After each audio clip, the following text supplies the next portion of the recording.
मित्रों नमस्कार। अपने बीच भारतीय जनता पार्टी के वरिष्ठ नेता पूर्व केंद्रीय मंत्री माननीय रविशंकर प्रसाद जी आपको संबोधित करेंगे। बगल में अपने राष्ट्रीय प्रवक्ता श्री कृष्ण कुमार शर्मा जी हैं। मेरा विनम्र निवेदन है माननीय रवि जी से आपको संबोधित करें।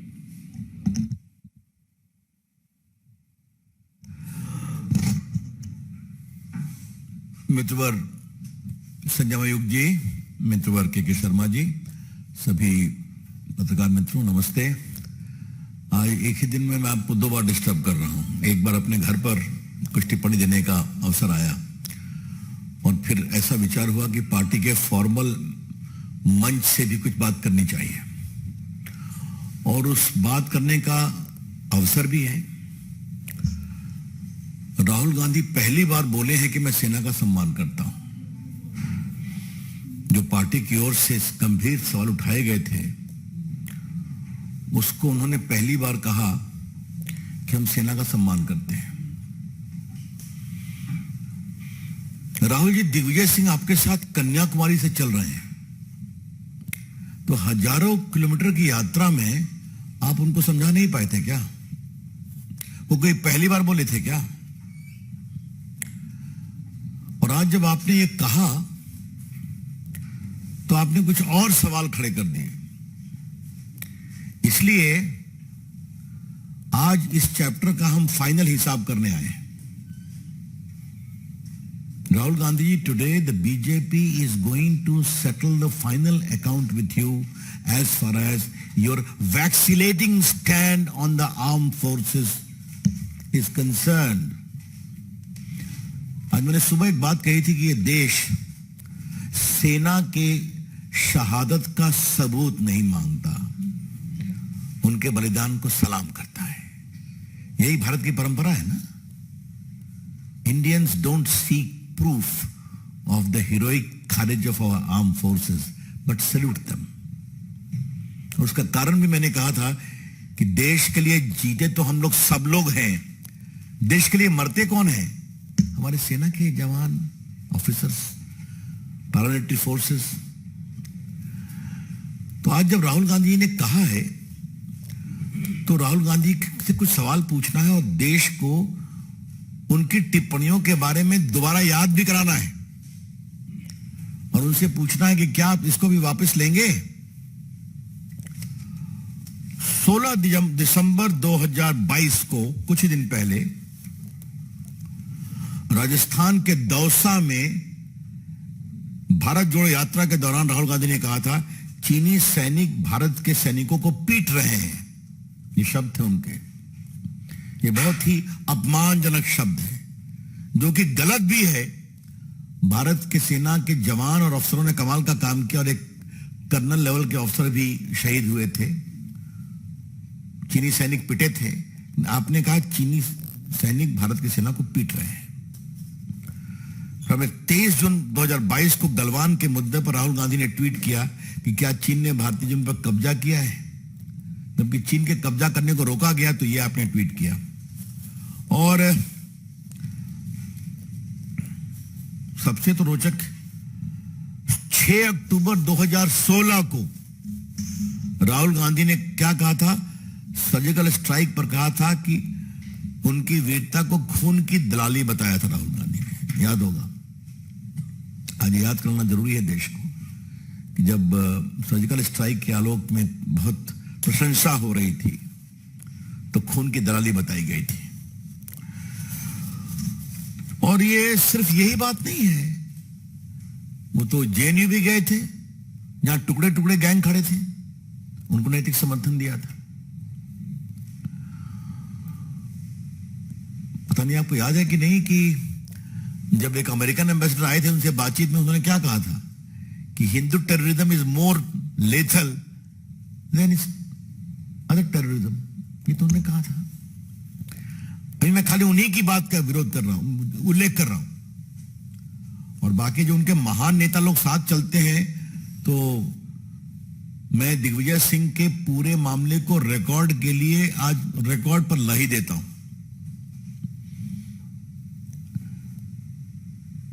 जाकिर नायक एपिटम ऑफ पीस कहा था, रिप्रेजेंटेटिव ऑफ पीस। ओसामा जी तो जो हुई बात अपनी जगह पर है। बाटला हाउस के कांड में मारे गए थे तो यही दिग्विजय सिंह जो है आजमगढ़ तक चले गए और आतंकवादियों के परिवार से मिले और उस पर सवाल खड़ा किया था। और जबकि बहादुर दिल्ली पुलिस के इंस्पेक्टर मोहन शर्मा को मनमोहन सिंह की सरकार अशोक चक्र दे रही थी। और सर्जिकल स्ट्राइक पर कोई उनका नया सवाल नहीं है, बहुत पुराने सवाल है। ये जो उनके नेता चिदम्बरम साहब है, रोज आर्टिकल लिखते हैं। उन्होंने क्या कहा था कि कश्मीर के लोग स्वायत्ता का मतलब आजादी नहीं मांगते, आजादी का मतलब स्वायत्ता मांगते, आजादी नहीं मांगते। कब की बात है? 28 अक्टूबर 2017 को। तो अब बाकी मणिशंकर अय्यर और बाकी लोग क्या क्या बोलते रहे, मैं उसको अभी आपके सामने नहीं प्रस्तुत करूंगा। इतना जरूर है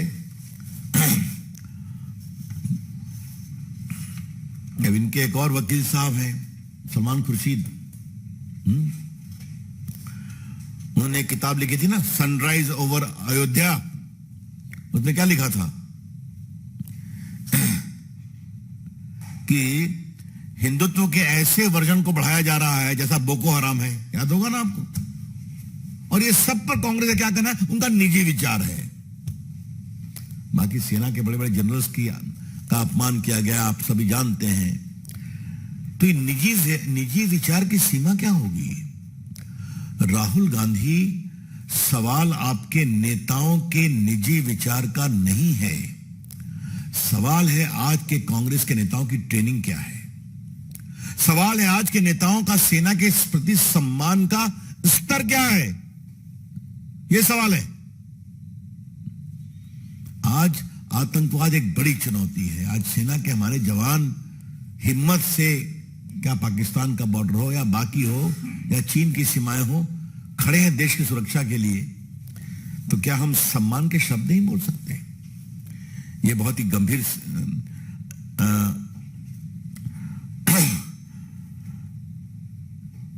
जो और उनकी किताब में क्या क्या खिलाफ में लिखा हुआ है। और जब भी ये फंसते हैं तो बस एक ही शब्द, it is their personal view, it is their personal view.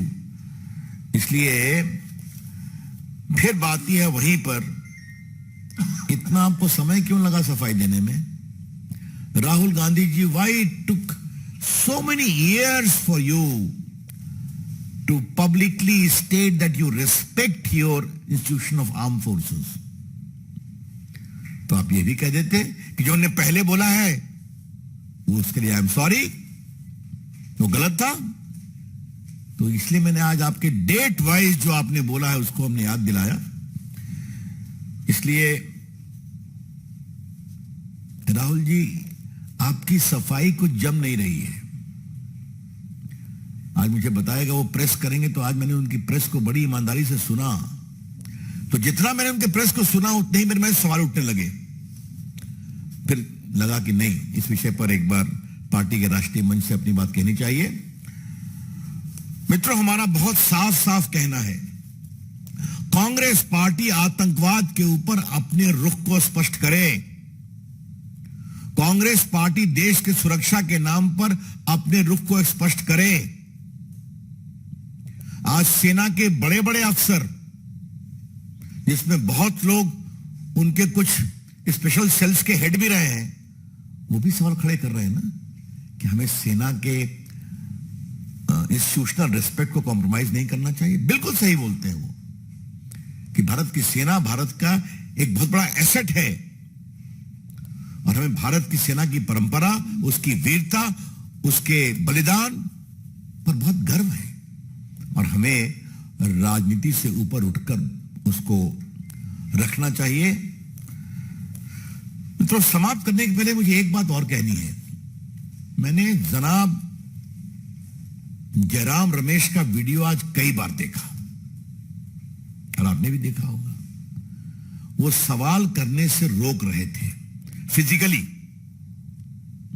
और दिग्विजय सिंह उतने ही उत्साहित थे बोलने के लिए।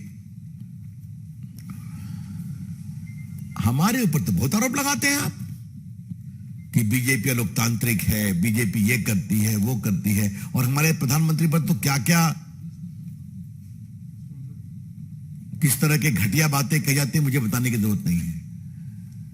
ये आप क्या कर रहे थे? कम से कम भाजपा के लोग सवाल पूछने से रोकते नहीं है। सवाल आप पूछते हैं, पूछिए। लेकिन आज जो उनका आचरण हुआ, तो उनको मालूम है कि जवाब नहीं है, उनको मालूम है कि कांग्रेस पार्टी का रुख स्पष्ट नहीं है, इसलिए समस्या होती है। इसलिए फिर वहीं से कहूंगा जहां से शुरू किया, राहुल गांधी जी हजारों किलोमीटर चलने के बाद भी आप दिग्विजय सिंह को सेना का सम्मान करने के बारे में क्यों नहीं सिखा सके, वो भी कश्मीर के अंदर? इससे बड़े शर्म की बात हो नहीं सकती। That's all from my side friends, open two questions. चोरी चोरी चुपके चुपके बयान दिए जा रहे हैं। हाँ, चोरी चोरी चुपके चुपके बयान। हाँ, ठीक कहा संजय जी ने कि चोरी चोरी चुपके चुपके बयान चलते हैं, ट्वीट चलते हैं, फ्री फॉर ऑल चलता है। Devendra Parashar, India TV. राहुल गांधी ने इसके अलावा ये कहा है कि कश्मीरी पंडितों का वहाँ के जी अपमान कर रहे हैं, उन्हें जैसे शब्द का इस्तेमाल किया जा रहा है, वहाँ बेरोजगारी बहुत बढ़ गई है, वहाँ का माहौल बहुत खराब हो गया है, इसी तरह। ये बहुत ही गैर जिम्मेदाराना वक्तव्य है। कश्मीर एक बहुत ही संवेदनशील प्रदेश रहा है, और आज प्रधानमंत्री नरेंद्र मोदी की अगुवाई में जो विकास के काम किए गए, और धारा 370 के बाद कश्मीर पूरा भारत की मुख्य धारा में शामिल हो रहे हैं वहां के लोग। राहुल गांधी, आप जो सवाल कर रहे हैं, तो मेरा जवाब आपको यह है, आज कश्मीर में स्टार्टअप आ रहा है कि नहीं? आज कश्मीर में एम्स बन रहा है कि नहीं? आज कश्मीर के बच्चे IAS IPS बन रहे हैं कि नहीं? आज कश्मीर में के बच्चे क्रिकेट खेलने का नया अवसर मिल रहा है कि नहीं? ये क्या बात आप करते हैं? आज कश्मीर में टूरिस्ट जाने की संख्या 10 गुनी 20 गुनी बढ़ी है कि नहीं बढ़ी है? आप देखिए, रोज टीवी पे देखते हैं हम लोग, तो जो कश्मीर में पर्यटन, वहां के रोजगार का सबसे बड़ा मार्ग रहा है, उसमें कितनी बढ़ोतरी हुई है। तो मैंने पहले भी कहा है देवेंद्र बाबू, होमवर्क करना राहुल जी की फितरत नहीं है, तो आज भी लोगों ने नहीं बताया उनको। हाँ, लेकिन उपराज्यपाल को लेकर और जिस तरह की टिप्पणियां की जा रही हैं, वो बहुत ही शर्मनाक, दे आर इर्रेस्पॉन्सिबल। बार बार प्रधानमंत्री, गृह मंत्री ने विशेष रूप से कहा है कि चुनाव होंगे वहां पर, की जाएंगे चुनाव। ये कौन से शब्दों का प्रयोग किया जा रहा है? संजय शर्मा, लोकमत। सर, दिग्विजय सिंह के बयान के बाद जिस तरह से जयराम रमेश ने जो सफाई दी, कहा कि कांग्रेस पार्टी सेना का सम्मान करे, इसको किस तरह से देखते सर? राहुल गांधी का भी उसके बाद। अरे भाई, मैं उनके बात पर क्या जवाब दूं? दिग्विजय सिंह कोई साधारण व्यक्ति है क्या? 10 साल मुख्यमंत्री रहे हैं, महामंत्री हैं कांग्रेस पार्टी के, और जहां तक मुझे बताया गया है कि शायद यात्रा के संयोजक भी है ना, यात्रा में शुरू से है। तो इसका क्या मतलब है ये? इसलिए मुझे कांग्रेस पार्टी के अंदर की उठापटक से कोई मतलब नहीं है। हमें देश से मतलब है, देश की सुरक्षा से मतलब है, और सेना के सम्मान का मामला है यह विषय। सुजीत ठाकुर, दैनिक भास्कर। सर, दिग्विजय सिंह लंबे समय से ऐसा बोल रहे हैं जो कि भारतीय सेना और सुरक्षा बलों के खिलाफ है। राज्यसभा के सदस्य भी आप लोगों से बहुत अच्छी व्यवस्था है उनकी, तो इस तरह की सोच रखने वालों से भाजपा किस तरह से डिस्टेंस बना सकती है? क्या उसको लेकर कुछ आप कहेंगे? हम राजनीति में डिस्टेंस की भाषा पर विश्वास नहीं करते। हम मानते हैं कि इन सबों का उत्तर देश देगा, और देश दे रहा है। कांग्रेस पार्टी साफ हो रही, घट रही है। लेकिन आपने कहा, तो मैं आपसे एक बात कहना चाहता हूं, और ये बात मैं सबों के लिए कहना चाहता हूं। आज नेताजी सुभाष चंद्र बोस की जयंती है। दिल्ली में इतनी बड़ी मूर्ति नेताजी सुभाष चंद्र बोस की लगी है, क्या कांग्रेस का कोई नेता वहां पर प्रणाम करने गया क्या? सेंट्रल हॉल की बात अपनी जगह पर है, मैं बात कर रहा हूं इस दुनिया की एक बहुत ही अभूतपूर्व इंडिया गेट पर लगी हुई मूर्ति की। तो सरदार पटेल की मूर्ति पर भी नहीं गए, और यहां सुभाष चंद्र बोस की भी मूर्ति पर नहीं ले गए। और यह बात मैं बहुत गर्व और गौरव से बोलूंगा, उनके आचरण को देखिए और हमारे प्रधानमंत्री के आचरण को देखिए कि 2014 के 15 अगस्त को लाल किले पर उन्होंने कहा, मैं भी बैठा हुआ था, कि देश को बनाने में जितने प्रधानमंत्री ने काम किया मैं सबको आज सैल्यूट करता हूं। और तीन मूर्ति भवन में जो प्रधानमंत्री म्यूजियम बना है उसमें कांग्रेसी मित्रों सिर्फ नेहरू जी नहीं, लाल बहादुर शास्त्री, इंदिरा गांधी, राजीव गांधी, मनमोहन सिंह सबों को स्थान मिला है। लाल बहादुर शास्त्री, मोरारजी भाई, देवेगौड़ा, वीपी सिंह, आई.के. गुजराल, सबको सम्मान मिला है।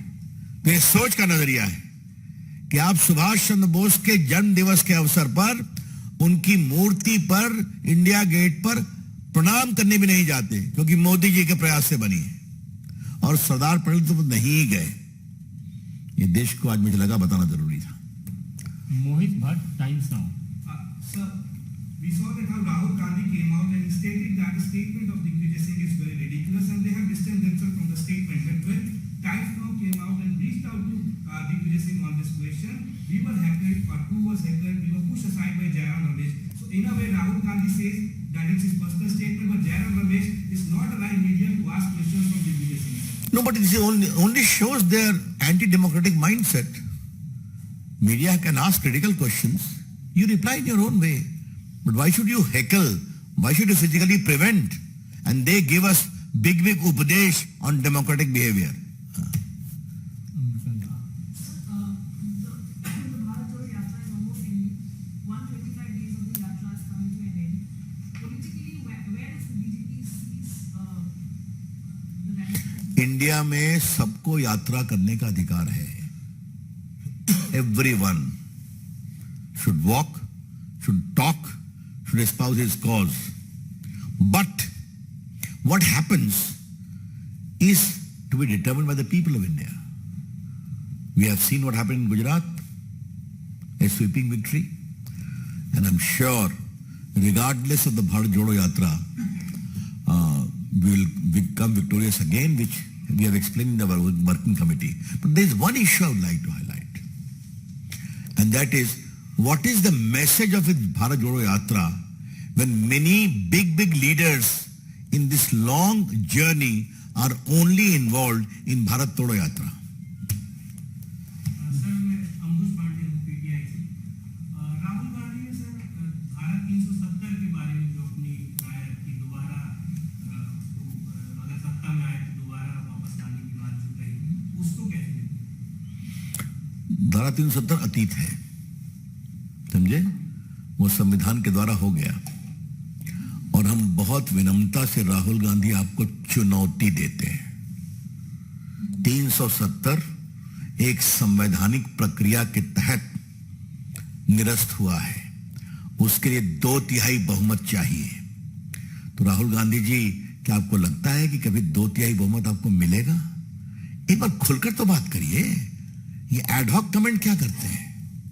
और जो आज लोग खड़े हैं, मैं उनसे भी कहता हूं, Article 370 is history now, and the people of Jammu and Kashmir are enjoying the freedom which eluded them for so many years. That's all. Thank you.